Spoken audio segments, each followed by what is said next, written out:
I contacted Mr. Midamo because I believe there's a narrative that is being taken out there, and I also want to bring a lot of positivity into this industry as well, because I believe that some of the stories that are being brought out there, some of them are true, some of them are false, some of them have a root, some of them could have been avoided if we use the right path. And that is why I believe that so many people are going to his platform to cry out. And we also need to use the platform to help other people to realize that there's an opportunity out there and they can take it, and also bring positivity into it. So yeah, so one of the reasons I wanted to work with Vo is to be able to guide the candidates who are willing to take a risk, because it's a risk, especially if we put into consideration all the negativity that has been brought forward. When someone decides to travel and work in the Middle East, they are taking a risk because probably they're in a desperate situation. So I believe that we are able to guide the candidates on the right way to go about it. If you decide for sure you're in a position where you see that traveling to work in the Middle East, this is the opportunity that you have to better yourself, then we will be able to guide you on the right procedures to follow. There are many good agencies out there who are registered by the Ministry of Labor, and they follow the law as it should be. I've been one of them, and many of them are my mentors as well. So I believe we need to bring light to show that if you travel with this agency, or if you follow the right procedures, you're able to get to a place where you'll be in safe hands and you're able to achieve your dreams. So what I plan to achieve with the Vo community is I want to be able to bring awareness that whatever challenge that you take, and if you decide to take the challenge or take the risk to go and work in the Middle East, there are people who are behind you, there are people who are rooting for you, there are people who are encouraging you, and there are people that are going to take care of you from the beginning of your journey to the end of your journey. And there are people who are going to guide you and make sure that you get to make the right life decisions. And especially because Vo has already created a platform where people can cry onto when they have a problem. So we also want to make sure that this platform is used to also encourage other people who are taking this risk, that good agencies will be there for them, and Vo will also be there for them. And also I want to encourage Vo to bring out positive stories of people who are doing great in the Middle East, people who are doing well in Saudi Arabia, to be able to encourage others, because there are people who really need those jobs. Let me take you through the process of recruitment. So first and foremost, for one to get a job, there must be someone willing to employ, right? So this is where for example, in this time we're talking about Saudi Arabia, there's an employer there who has a family, who has a home and needs someone to take care of the home for themselves, right? And that's when they approach the Saudi recruitment office in Saudi Arabia, and they let them know that we need an employer, and then they are provided with the CVs to choose. So on our end, we know that there are people who need people to work in their homes. So what we do is we call out people who are willing to travel to work, and then we do an interview. We check how much they need to work. First and foremost, they have to be checked, their medicals have to be checked, whether they are HIV negative, they are not pregnant, they are hepatitis B negative as well, and VDRL negative as well. After that, they need to go for school, where they're doing home care training. There they're trained on how to use different kind of machines, because some of them are coming from the rural areas, they don't know how to use the appliances.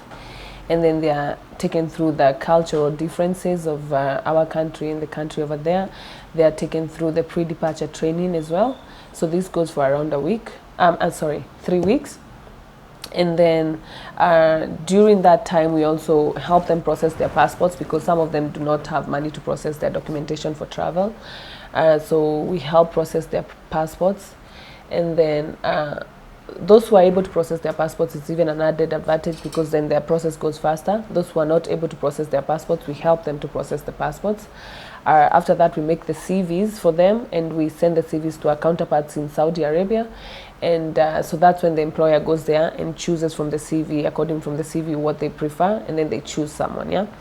After the school is done, after the girl is finished in school, then they are taken to do their medical test, because to get a visa in the embassy, you need to have a medical test done, a thorough whole body medical test. After that, once the medical test is okay and they're approved to travel, we then attach their passports and CV on Musaned. So Musaned is a platform that is able to control the whole recruitment process. So the Ministry of Labour, which is National Employment Authority, are able to control this system as well. So once you upload there, and the office in Saudi Arabia connects the employer that needs this house girl, connects them to the candidate over here, and then we are able to send the request to the Ministry of Labour for approval. So you're not able to process the visa unless the Ministry of Labour is approving in the system. After the approval is done, then you take the documents, process everything, NJAS, and then you send to the embassy, and the visa is issued. And then from there, you then send the visa to the Saudi office, and they are able to process the ticket, and from there the girl travels. Yeah.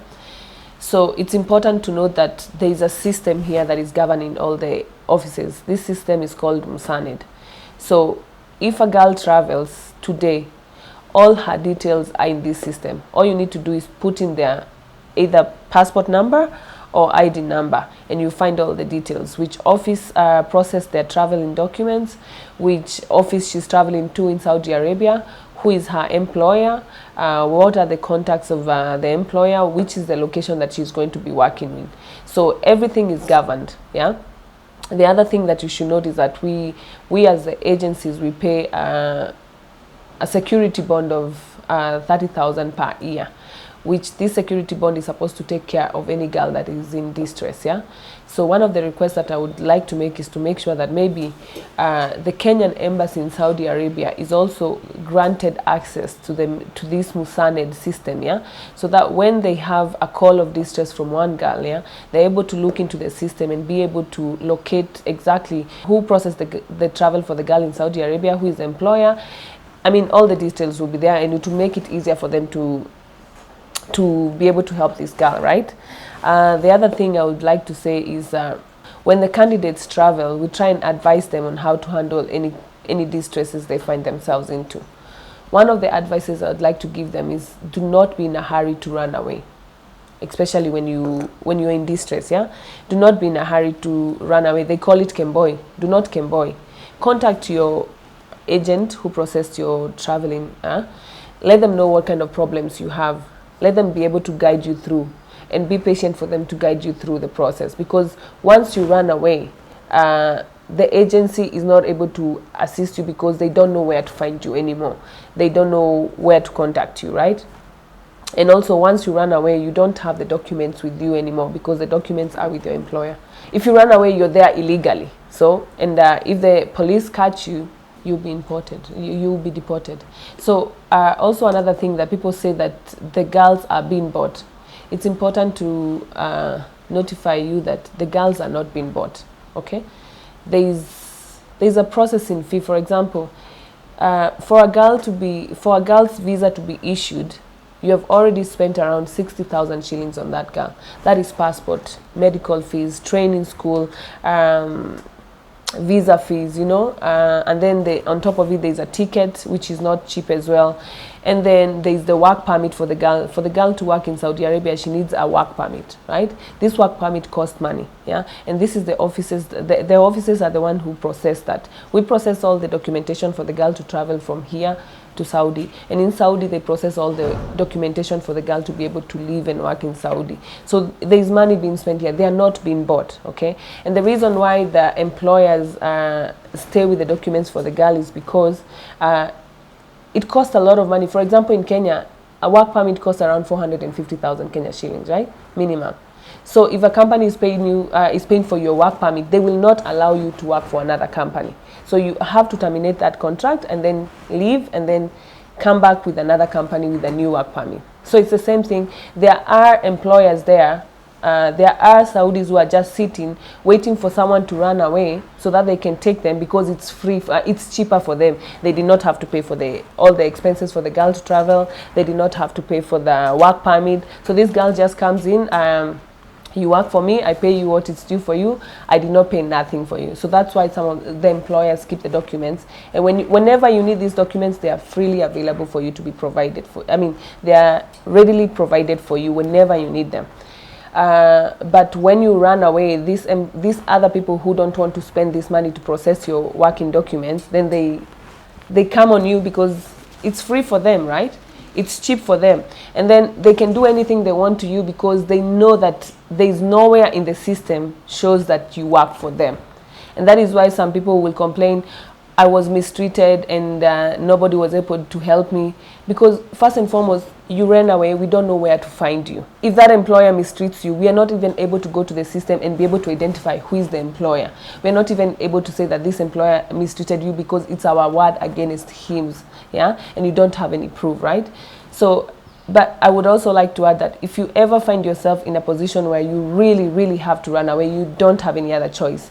Once you run away, contact your office or go to the nearest police station, let them know of your problem, contact your office and let your office help you from there on, yeah? But do not just run away and decide to work illegally because then you put yourself in a lot of trouble. But I remember I did have a case where a girl was sick and we were able to help her to go to the hospital and she received treatment. And after that, after her treatment in the hospital, she was able to go back to the office and we were able to process her traveling to the country.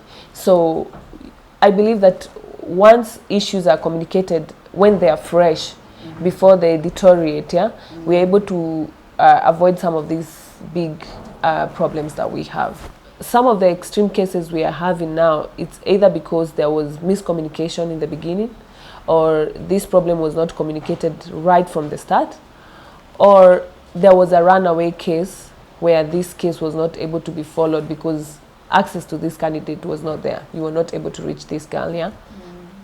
Also, another thing I would like to advise the candidates, when you're traveling, make sure you travel with an accredited agency. Go to the NEA website, check whether the agency that is processing your travel is accredited and they have all their licenses. Also, make sure that you know the location of the office, you have the contacts of the office. Do not rely on just having a referral. Someone referred you to that office and when you have a problem, you only have the contact of this referral, right? So make sure that you're able to locate exactly where your office is, what is their address, what is their phone numbers, are they accredited? Then you're able to save yourself a lot of problems, because once you have a problem, you exactly know the right person to call you to help you. Because once you go through a referral, before this referral gets to the office, or maybe this referral had another referral, and then this referral had another referral, so before help gets to you, there's a whole chain, yeah? So once you travel, make sure, it's important, make sure that you are aware of the office that you're traveling with. You have their office details, their contacts, everything, yeah?